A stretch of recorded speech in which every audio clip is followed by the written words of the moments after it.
नमस्कार, आप देख रहे थे नया भारत टीवी न्यूज। आज हम आपको बता रहे हैं ऐसा जमीन विवाद का मामला जो सन 2003 से चल रहा है। जिला हमीरपुर, उत्तर प्रदेश। न्याय की खोज में बीते 20 साल। उत्तर प्रदेश के एक गांव में न्याय की खोज में बीते 20 साल से सब कुछ लूट लिया भूमाफियाओं ने। पीड़ित ब्रज किशोर गुप्ता 20 साल से दर बदर भटक रहे हैं। उत्तर प्रदेश के हमीरपुर जिले में स्थित एक छोटे से गांव बुलसी की कहानी अब एक नए मोड़ पर आई है। इस गांव के एक गुप्ता परिवार, जिनकी पूरी पैतृक संपत्ति जैसे जमीन, घर की जमीन और घर की ईंटें घर में रखी लगाई और तमाम चीजें, जिसे गांव के दबंग और भूमाफियाओं ने लूट लिया है। पीड़ित ब्रिज किशोर गुप्ता और उनका परिवार इस दुर्भाग्यपूर्ण स्थिति का सामना कर रहे हैं। उन्होंने सभी संभावित माध्यमों का सहारा लिया है, समय समय पर मीडिया से इस मामले की जानकारी दी है। मीडिया ने भी बार बार इस मामले को अपने अपने माध्यम से उठाया है। इतना ही नहीं, ब्रज किशोर गुप्ता और परिवार ने मुख्यमंत्री, प्रधानमंत्री, राष्ट्रीय मानव अधिकार आयोग, मंडल अधिकारी और जिला एसएसपी सभी को कार्यालयों में शिकायत की और न्याय की मांग की है, लेकिन फिर भी उन्हें न्याय नहीं मिला। क्या देश अब निर्धन और निर्बल आम आदमी को न्याय नहीं मिल पाएगा? क्योंकि पिछले 20 साल से पीड़ित परिवार न्याय की गुहार लगाता रहा है। यहाँ तो देश योगी मॉडल की बात होती है। कहा यह जाता है कि दबंगों भूमाफियाओं पर बाबा योगी आदित्यनाथ जी का बुलडोजर चलता है और आदरणीय योगी आदित्यनाथ जी की सरकार में दबंग भूमाफियाओं बाहुबली को बख्शा नहीं जाएगा। इस तरह की बातें हम आए दिन सुनते हैं, पर उनके ही प्रदेश में एक गांव में दबंगों द्वारा जमीन, घर, सब कुछ कब्जा कर लिया जाता है। और पिछले 10 साल से आदरणीय बाबा जी सरकार हो और पीड़ित परिवार मुख्यमंत्री कार्यालय में अर्जी दाखिल कर रहा हो और आज भी योगी आदित्यनाथ की सरकार पर न्याय के लिए आस बनाए रखा है। सब कुछ लूट लिया माफियाओं ने। पीड़ित ब्रज किशोर की फरियाद सुनने वाला कोई नहीं। चाचा की मौत सामान्य नहीं, मर्डर की आशंका। पीड़ित ब्रज किशोर गुप्ता स्थानीय पुलिस से लेकर कोर्ट के दरवाजे तक गया पीड़ित। अब देश के प्रधानमंत्री, गृह मंत्री और मानव अधिकार आयोग से करेंगे मामले की शिकायत। प्रधानमंत्री कार्यालय, गृह मंत्रालय और राष्ट्रीय मानव अधिकार आयोग से मिलकर लगाएंगे न्याय की गुहार। अगस्त के आसपास दिल्ली जाएंगे पीड़ित ब्रज किशोर गुप्ता। इंसाफ के लिए दर बदर भटक रहा ब्रज किशोर गुप्ता। कोई सुनवाई नहीं। आज तक पुलिस ने नहीं की जांच पड़ताल, ना हुई एफआईआर दर्ज। दबंगों के कारण भयभीत परिवार ने किया मजबूरन गांव से पलायन। पीड़ित ब्रज किशोर गुप्ता और परिवार प्रधानमंत्री, गृह मंत्री, मानव अधिकार आयोग से मिलकर न्याय के लिए गुहार लगाएंगे। पूरा मामला क्या है, देखिए विस्तार से। दरअसल खबर ये कि उत्तर प्रदेश के जिला हमीरपुर के गांव बुलसी में रहने वाले पीड़ित ब्रज किशोर गुप्ता परिवार सहित पलायन कर गुजरात जाकर रहने को विवश हो गए। आरोप है कि दबंग भूमाफियाओं ने उन्हें इस कदर लूट खाया कि उनकी भूमि के साथ साथ उनका तमाम घर का सामान भी जबरन लूट लिया है। आरोप है कि मामले की शिकायत स्थानीय पुलिस प्रशासन से लेकर कोर्ट तक की गई है, लेकिन अभी तक कोई इंसाफ नहीं मिला। मीडिया टीम से बातचीत के दौरान उन्होंने बताया कि उनके दादा भूरेलाल की एक पैतृक संपत्ति गाठा संख्या 423 रकता 1.019 ग्राम बुलसी, बांगर, तहसील महोदय, जिला हमीरपुर में स्थित है, जो कि उनकी मृत्यु के उपरांत उनके पुत्र राम सैनी व देवी दयाल के नाम हो गई थी।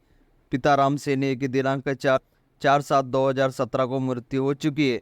चाचा देवी दयाल अविवाहित थे तथा सन 1971 में उन्हें किसी मामले में जेल में जाना पड़ा था। जेल में ही वो अपना मानसिक संतुलन खो बैठे थे और सोचने समझने की शक्ति क्षीण हो गई थी और चाचा देवी दयाल की मृत्यु 18/10/2002 में हो गई थी। पीड़ित ब्रज किशोर गुप्ता का आरोप है कि दबंग भूमाफियाओं ने उनके चाचा का मर्डर कर दिया, आनन फानन में उनका अंतिम संस्कार कर दिया था। उनकी मौत की सूचना किसी भी परिवार के सदस्य को नहीं दी गई थी। भी बताया गया था कि पीड़ित ब्रज किशोर गुप्ता के पिता राम सैनी ने उक्त प्रॉपर्टी में से अपने हिस्से की कुछ प्रॉपर्टी घर की मजबूरी को देखते हुए बेच दी थी और पीड़ित ब्रज किशोर गुप्ता के पिता की 8 से 9 बिस्वा जमीन शेष बची थी तथा चाचा की 6.50 बीघा जमीन बची थी।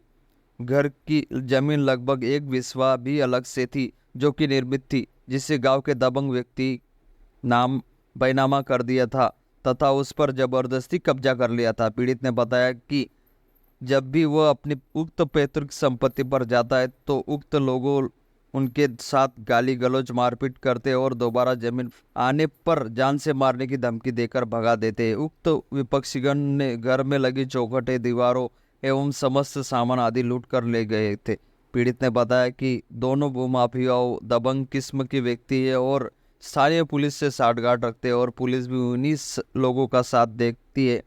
पीड़ित का परिवार इन लोगों से काफ़ी डरा सहमाया हुआ है, जिसके कारण उन्हें परिवार सहित गांव से पलायन करना पड़ा। अब हार थक कर पीड़ित ब्रजकिशोर गुप्ता के देश के प्रधानमंत्री माननीय नरेंद्र मोदी, गृह मंत्री माननीय श्री अमित शाह व माननीय अध्यक्ष मानव अधिकार आयोग से प्रकरण की शिकायत जल्द करेंगे। इस मामले को लेकर पीड़ित ब्रजकिशोर गुप्ता जी से हमारे रिपोर्टर की बातचीत आगे देखिए वीडियो में। नमस्कार, नया भारत टीवी न्यूज चैनल में आपका हार्दिक स्वागत करता हूं। मेरा नाम समीर सेठी। आज हम लोग आए सूरत के पाटेसरा विस्तार में। आज इन भाई साहब से मिले। इनका नाम है ब्रजकिशोर गुप्ता जी, जो कि एक यूपी के रहने वाले हैं, यूपी राज्य के, और इनका गांव है हमीरपुर जिला तहसील मौदहा ग्राम बुलसी के रहने वाले ये। आज इनके साथ हुई है एक जमीन को लेके धोखाधड़ी। गुंडा माफियों ने की है इनके साथ धोखाधड़ी। जी, आपका नाम बताइए सर। मेरा नाम ब्रजकिशोर गुप्ता है। मेरे साथ जमीन में धोखाधड़ी हुई है। सन 2002 में हमारे चाचा जी की मृत्यु हो गई है। इन्हीं लोगों ने हमारे चाचा जी की मृत्यु की है और इन्हीं लोगों ने जला दिया है। हमको किसी को सूचना नहीं दिया है। अगले पूर्व 1 महीने बाद ठीक उसी तारीख को ये इसके जयकरण सिंह मुख्तारनामा बना करके अपने बेटे ब्रजराज सिंह के नाम दर्ज करवा दिया। जमीन हमारी बिक्री कर दिया। हमने के उसके कागज निकाले, देखभाल करवाई, वो वापस हमारे पिताजी के वरासत में हमारी जमीन आ गई। फिर उन्होंने हमारे पिताजी को बंदूक दिखाई। हमारे पिताजी घबरा कर सूरत भगाए। 3 महीने के बाद जाते हैं तो फिर काने गोने अपनी हमारी जमीन को काट करके ब्रजराज सिंह के नाम चढ़ा दिया। और आपको ये सब पता कैसे चला और आपने सरकार में मांग की थी? मांग किया, हमने कई जगह एप्लीकेशन दिया, एसपी साहब के यहाँ दिया, मुख्यमंत्री साहब के यहाँ एप्लीकेशन लगाई, पोर्टल में हमने एप्लीकेशन लगाई, मानव अधिकार दिल्ली में जाके आए, वहाँ एप्लीकेशन 2-2, 3-3 बार हमने डाली, गृह मंत्रालय में एप्लीकेशन हमने डाली, हाई कोर्ट से हमने डायरेक्शन करवाए जिला हमीरपुर में कि हमारा ये केस फाइनल नहीं हो रहा। हम 22 साल से परेशान हो रहे हैं, दौड़ दौड़ के परेशान हो रहे हैं। हम गांव जाते हैं, वहां भी हम परेशान हो जाते हैं। हमको मारने के लिए गुंडे लगाए जाते हैं। अपनी जान बचा करके मैं किसी तरह यहाँ वहां से भागता हूँ। मैं अपने गांव के जमीन तक देखने नहीं जा पाता हूँ। इन लोगों ने कहा है कि जैसे भी कोई आए हमें सूचना दो, हम इसको मार के इसको भी निपटा दें। ये इसका चाचा निपट गया, इसका बाप निपट गया, इसको भी निपटा दो, कोई हमारे आगे पीछे देखने वाला न रह जाए। तो मैं अपनी जान बचा करके वहाँ जाता नहीं हूँ। मैं डर भय के मारे जाता नहीं। अगर कभी जाता भी हूँ तो थाने में जाकर पुलिस से प्रोटेक्शन लेता हूँ। 2-5 हज़ार वो लोग लेते हैं तो फिर हमको लेके जाते हैं, तो हमारी देखभाल करवा के और चले जाते हैं। एक बार हम गए, FIR दर्ज हुआ है। हमारा मकान बन रहा था, साहब हमारी FIR लिख लो, हमारे मकान में मुकदमा चल रहा है। और ये पुलिस वाले बोले कि हमारा मैटर नहीं है, कोर्ट का मैटर है। हमने कहा साहब तहसीलदार साहब ने साइन किया है कि जाके आप थाने में जाके एप्लीकेशन दे दो, वो काम रुकवा देंगे। उन्होंने कहा कि भाई हमारा ये काम नहीं है, अगर आपको काम रुकवाना है तो हमारे साहब को 10,000 रुपया देना पड़ेगा और 10,000 रुपया दोगे तो हम 2 कांस्टेबल भेज करके वहाँ काम रुकवा देंगे।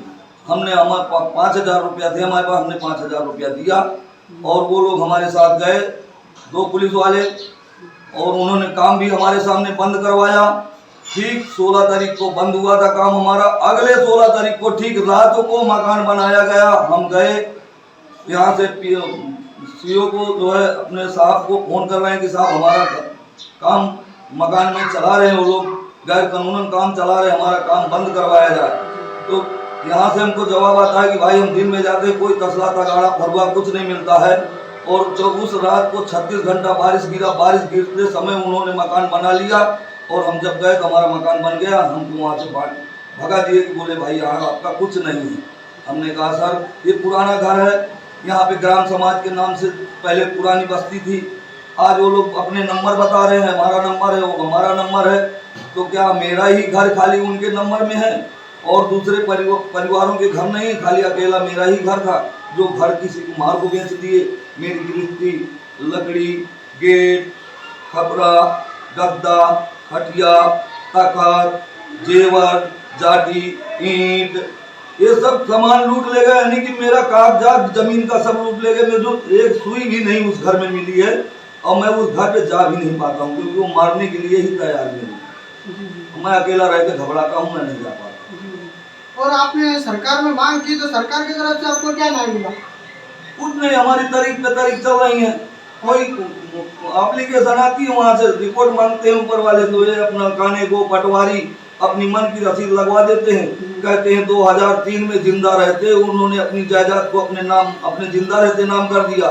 2002 का मैटर है, हमारी एप्लीकेशन में नोटिस लगाई जाती है, रिपोर्ट लगाई जाती है कि 2003 में जिंदा रहते देवी दयाल, पूरी संपत्ति जयकरण सिंह, ब्रजराज सिंह पुत्र जयकरण सिंह, इसके नाम पूरी जमीन जायदाद करके गया है 2003 में। बताइए आप, 1 साल बाद क्या वो जिंदा हो गया है?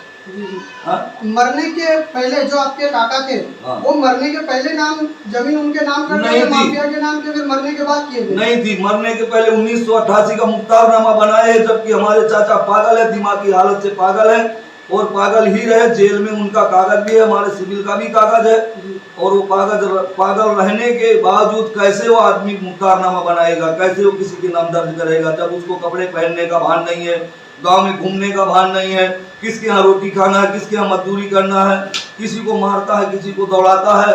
इस आदमी को बताइए कैसे नाम किसी के करेगा? ये आपके काका की डेट कब हुई थी? डेट उनकी हुई है सन 2002 में 10वें महीने में 18 तारीख को रात को। इन्होंने हमें सूचना भी नहीं दिया है। ये अपने परिवार के 2-4 लोग ले जाके उसको जला दिए, क्या किए हमें पता नहीं। हमें तो 1 महीने बाद, 15 दिन के बाद घर मिला सूचना। हम गए, जिस दिन हम तैराई कर रहे थे उसी दिन इन्होंने रजिस्ट्री करवाई हमारी जमीन को। तो ये माफिया ने मुख्तारनामा कब बनाया? 1988 में बना के रखे थे। हम तो कागज निकाले जब हमें पता चला कि 1988 में ये लोग कागज बना के रखे हैं मुख्तारनामा का। उसमें देवी दयाल का कोई साइन, दस्तखत, फोटो कुछ नहीं है। प्लेन कागज पे बना के रखा, रजिस्ट्रार के हाथ बड़े वाले चौपड़े में लिखवा के रख दिए। सब पैसे का लेन देन हुआ, तहसीलदार को किसी को घूस दिया, किसी को कुछ दिया, किसी को कुछ दिया। दमंग लोग थे, बालू की चोरी करते हैं।